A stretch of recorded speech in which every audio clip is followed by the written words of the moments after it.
hey everyone, we got out of the least crowded theater I've ever been to at one of these movies. Yeah, that was weird. Actually, don't get me wrong, like, the whole theater in and of itself is actually really crowded here, but there were 3 screenings of it, one in the IMAX, which I saw earlier when I was pre-ordering the tickets. The IMAX was pretty much full. There was a 2D one, and then there was a regular 3D one, and I went for the regular 3D one because I was like, it's going to be less crowded at the 3D like it usually is at the 2D, and they're probably going to put the 3D one in the bigger theater in there and the 2D one in the smaller theater, and I don't want to see this in the smaller theater in case we're stuck in the front row or anything like that. But we walked in, there was like 2 other people in there, and then when the trailer started, I don't know, like 6 more people came in or something like that. Like, this feels weird. I'm used to not being able to move and going to see the pre-screenings for these films. Anyway, so Thor Ragnarok, it totally it's okay. yeah, I mean, feels weird. I know it's getting great reviews, but for me, middle of the road at fucking best. Thor Ragnarok has substantially more humor in it than now look, I know a lot of these movies in this universe, some more than others, have humor. Some are certainly straight out comedy. Others can be way more serious and way more of a thriller. This one is more or less flat out parody, and that's fine. I don't know that I'd go as far as parody, but when it cuts back, when you have an action sequence and it cuts back to Karl Urban messing with a shake weight, and when you have portals called the Devil's Anus and anus jokes, if it's not parody, then this movie needs to grow the fuck up. Like, well, and that I agree with. I don't think it was parody. I think it was. A lot of it needs to grow the fuck up. And, you know, some of those jokes you just mentioned, I could have done without completely. Some of the humor in the movie I thought was fine. A handful of times it works.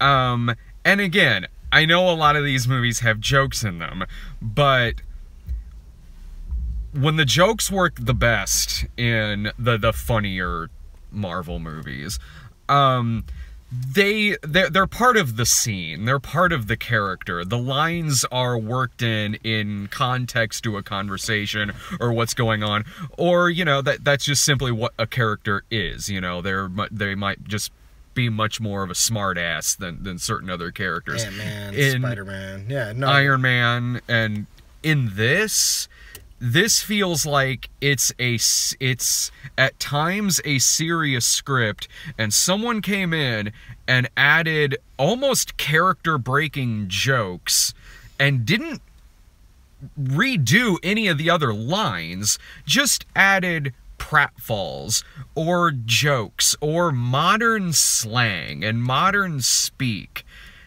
to the point to where 80% of the jokes in this movie, they're the kind of jokes that you could 100% cut out of these scenes and not be confused and not lose any context of the conversation or anything. And you could easily also cut a half hour out of this movie. Exactly, and that should be that half hour. When this movie didn't meet a single moment that it couldn't kill with a stupid joke. Like, and I get it. It's trying to be one of the funnier ones. Fine. And you know, it would work better if most of the jokes were actually funny. But in this, it might be building to a serious moment, and then there's a pratfall with someone getting hit in the head. Important characters might die, and then it has the kind of ad-libby joke that I expect out of something like The House or Rough Night. Hell, like, there are important places that get destroyed in this movie, and the mood, and it should be 100% serious, even if, like, even if they want to make it more comedic, fine. But when you have certain moments where important places get relatively destroyed, and then there's the Rock Man standing there talking like a Midwestern millennial for no reason. This is voiced by the director. Was it? Yeah. Okay. I was like, yeah, that character really killed a lot of shit for me in this. Because there's a lot of stuff in this movie where they're making, like, references that I don't know why these characters would know, let alone reference. And again, that would be fine if it was funny, but it's annoying, especially when this annoying, like, teenager sounding doofy voice is coming out of this rock guy. I don't know. What did you think about all of that? For me, this movie, like, I honestly thought the action scenes were... This movie, if streamlined, and a lot of the jokes that, for me, didn't land, which was a lot of them, were cut out, I thought it would have been great. Yeah. Like, the action sequences were great as far as Marvel movies go, which I've thoroughly enjoyed almost all of the Marvel movies, if not all the Marvel movies. I will admit that they have weaknesses. Like, Marvel's had a lot of problem with villains. Yeah. Like, Kate Blanchett as Hela is fantastic. No, she's really good in this. But I think a lot of the comedy bits do a disservice to some of the characters. Yeah, because a lot of times they're so forced into the conversation that it feels like the character is dropped and it's the actor now saying a joke. Where like, you know, it's...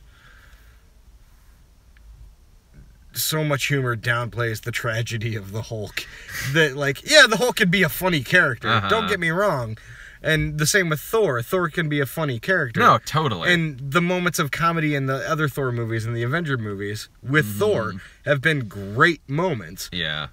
But in this, it's so much of it that it's hammering you over the head with what's supposed to be funny that I probably only chuckled at a few moments in the movie. Too, man. And there were moments that honestly would have been funny if I hadn't spent 20 minutes before that being hit over the head with bad jokes. Yeah, and it really kind of sets the tone at the beginning when it's this kind of serious conversation going on, but again, it's interrupted by jokes involving swinging chains and him turning away from the camera like, what, hang on, can't see you, coming back. I'm like, stop it. Yeah, and like, that's not a scene you need to do the fucking rule of threes in. And yeah, that set up a great action scene. No, yeah. The action scenes in this movie are fantastic. They're beautiful. They're gorgeous. There is good things about this movie. No, all the production design, especially as a comic book nerd, is amazing. It's so Jack Kirby and in your face and fantastic. And the villain is very good. The villain's great. You know, the chemistry between all the actors... The main cast, at least, is really good. Like, there's a great, strong female heroic character that had an arc and wasn't just a girlfriend. Sure, yeah. But there was... Man, yeah, cut half an hour, 40 minutes out of this movie, and it would have been fantastic, but it's not. It's not fantastic. No, but there is... things that work for me about this movie, like you mentioned, the action scenes, those work very well. Oh yeah, those they're gorgeous. They're well choreographed. They're really well done. You are certainly very invested in that, and the music's very good in the movie too. It's Mark Mothersbaugh. Yeah. I mean, especially when they get to Planet 80s. Yeah. Jeff Goldblum worked for me in this movie. No, and he would have been an amazing comedic relief character that would have been enough comedic relief for almost the entire movie because he's Jeff Goldblum. Exactly. Like, yeah, of course he's playing a very Jeff Goldblum-y character, but whenever he says something goofy, which is a lot, he's very much a comic relief character, it does at least feel like they've set him up to be that kind of character. They've set him up to react to people a certain way. Yeah, he's being very Jeff Goldblum in the movie, sure, but there's at least context in that. There's at least, like, he's not suddenly dropping character to make a joke, and some of the jokes he has do land. I mean, yeah, it helps given that it's Jeff Goldblum playing the part. But yeah, he worked for me in this. And the first Thor movie, I did kind of love. Honestly, I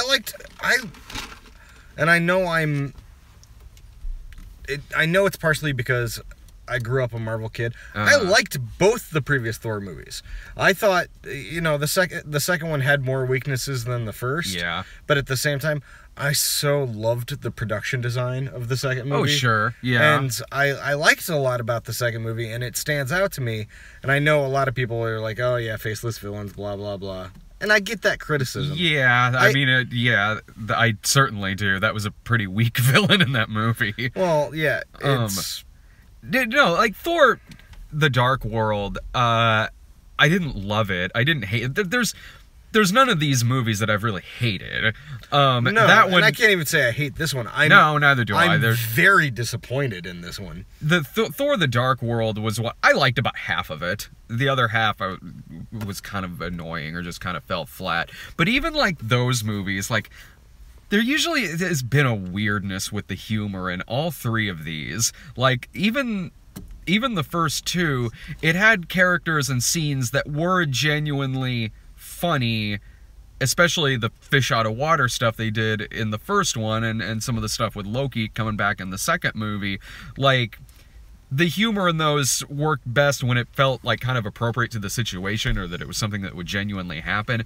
But the first two movies also had that shit with like fucking Darcy and injecting like this sitcom humor where it wasn't needed. Jesus Christ. Like, I mean, I'll give this movie it doesn't have her in it, but it still has a humor problem. Yeah. It still has a tone problem. Well, and you've been adamant about the Darcy thing since the first Thor movie came out. And I thought she had moments in both movies that worked fine. It's just, it was a minor character that got way too much screen time. Yeah. And you know, that's the thing. Like, Marvel's good about being light with stuff as opposed to the DC movies. But I think the weakness they've had, especially with Thor movies, is when something's supposed to be kind of dark, let it be fucking dark. You know? Yeah. And Chris Hemsworth is a very commanding lead. He's charismatic. Yeah. He's great as a leading man, and he is funny. Like, he does also have comedic timing. So in all three of these movies, you could, especially this one, you could take out a lot of the really forced shit on there and just let it be genuinely funny. Yeah. The movie, I totally agree with you. Like, this, I mean, look, it's a pretty simple plot line. It's Hela's going to take over Asgard because she says she's the rightful heir. Thor is trying to stop her and gets sidetracked with Jeff Goldblum on the 80s gladiator planet. Like, that's fun, and then it turns into kind of a buddy thing with the Hulk. Alright, like, you got my attention there. This could be like a 90-minute movie, man. It doesn't have to be 2 hours and 10 minutes long. With as many, like, characters and supporting characters and stuff in it, too, like, yeah, they could have streamlined it and still given all these people the right moments. Like, it's just all that unnecessary jokey shit. Which honestly, like, if I actually thought it was funny, I don't know how much. But that's the thing, like, this guy's made other movies that I like.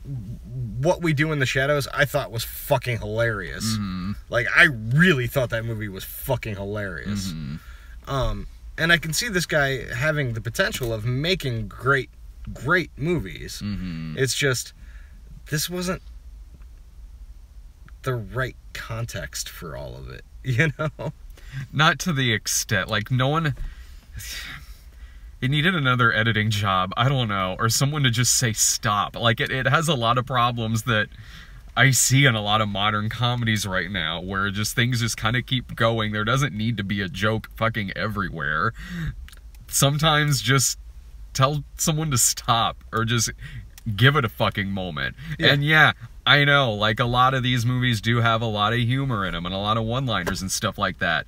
But, you know, just because it works well in one thing doesn't mean it literally works in everything. No, yeah, and I think maybe it has something to do with the, like, extreme popularity of the Guardians of the Galaxy movies, which are great movies. They really are. But this felt tonally way more like that. But those characters are... With those characters, the setup for that kind of comedy makes more sense. You know, than in this, where it was also better written. It was better. It felt more natural. This didn't feel that natural, really. But again, I don't know. Like, how would you recommend this? Like, if you're into the Marvel Cinematic Universe or comic book movies in general, I think it's worth seeing in the theater. I think some of the action scenes are definitely worth seeing in the theater. Yeah. But at the same time, like, I'd go in with more of a grain of salt than I went in with, which was like, oh, it's getting great reviews. Mm-hmm. The trailers have all been amazing. Mm-hmm. Even the ones that showed jokey shit. The stuff that was the jokey shit you saw in all the trailers and material leading up to the movie was honestly the stuff that worked the best. Yeah. Like, I say it's still worth seeing in the theater under those pretexts or prerequisites, but if you're not a fan of it or the rest of them and you don't need it, then don't bother until it's on video or something, you know? I mean, it's hard. Yeah, because if you're really into the Marvel Cinematic Universe and everything, it doesn't matter what anyone says you're gonna about go. it. You're still gonna go see it, and fine. But and yeah, fine. This isn't a bad movie. Like, don't get me wrong. It's not. It's just like it has moments that really, really do work. Especially like, you know, the design of the movie, the action sequences, Thor's relationship with Loki and things like that. It's got stuff that did keep me entertained throughout.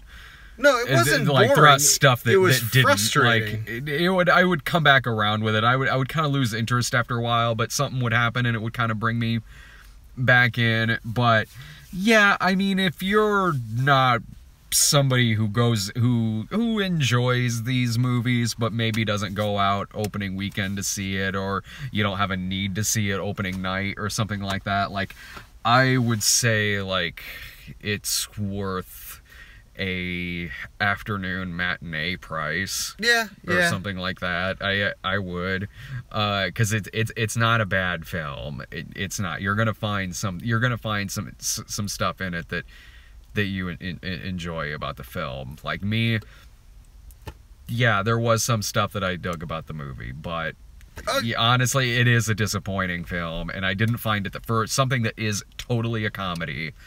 I didn't find a lot of it that funny. No. Just a few times, maybe. No, and there's a few laughs, but the main problem is every time there could be a good laugh, it's preceded and then followed by hammering the joke in over and over again. Where, like, there's this almost completely unnecessary, like, 15-minute scene with Doctor Strange. Oh, I forgot about that. Right?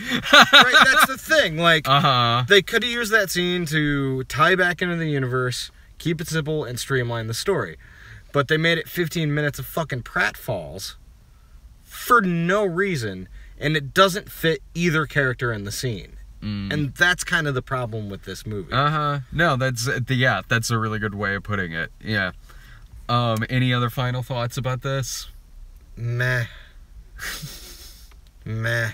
Like, honestly, for me, this is the weakest Marvel movie yet. I'd have to give it, like, some time to think about that, but first reaction off first seeing one, this would be the weakest yet. I kind of feel similar coming out of this than I did Thor: The Dark World, but like I don't know, if I give it like a week, that's something I kind of have to think on for a little bit. But yeah, this is one that would be on the lower end for me, like, regardless. Yeah, no, at the upper end you have all the Captain America movies, in my opinion. The first Avengers. Guardians of the Galaxy's up there for me. Both of them, honestly. And the first and third Iron Man movies. What the real twist is gonna be if we like Justice League way better than this. Dude, you know what? Like, so I finally got to see Wonder Woman. Oh, right on. I know it's been out for fucking ever, but I hadn't had the opportunity. Sorry, guys. I finally got to see it. I understand why everybody was really happy about that movie for some parts of it, but in watching that movie, I was sitting there going, this is great. especially since all the rest of the DC movies have been terrible. I really enjoyed the movie, but it had flaws. Oh, it has some serious flaws. It has serious flaws when you can tell it's in that universe. Yeah. You know what I mean? Like, especially the climax. I actually really like that movie. I enjoyed the fuck out of it. But Sarah and I talked about it in our review, and we said I think a lot of the things that you're saying too. But still way better than the others in the series. But I'm you know, here's the thing. I don't think Justice League is going to be good. Like, that's my opinion at this point, because of seeing the rest of the movies in that universe. I don't think it's going to be good. Does that mean I want it to not be good? No, I want it to be great. Yeah, no, totally. I want it to be amazing. I want it to be the best superhero team movie ever made. Yeah. I want it to be great. I just don't think it's going to be. Sure, yeah. No, yeah, I totally agree with that. Like, every time a superhero movie comes out, I want it to be an amazing movie. Yeah. Because I mean, we gotta sit through them, you know. Well, like, besides, I mean, even beyond that, like, you don't want a bad Justice League movie. Well, right, like we're living in an era right now where they're making the movies I kind of dreamed about when I was 9, 10, you know, 11 and 12 years old. I dreamed of this shit. Yeah. And some of it's been great. Some of it's been really disappointing. Sure. Well, speaking of things I've been dreaming for, I gotta see Bad Moms Christmas here in a little bit. Irving and I are gonna check out Bad Moms Christmas. I don't know how long that movie is, so our screening's at 10:30 Central. So if you're watching this live, our screening of it's at 10:30 Central. Add about maybe 20 minutes of trailers to that. So let's say the movie might start at 10:50. Take the movie's running time, add it to that, and that's when we'll be back. And I'm going to go home because my child is going to wake me up at 6 a.m. again, I'm sure. Same, only in my case it's Lloyd. Your kid's cuter. See ya.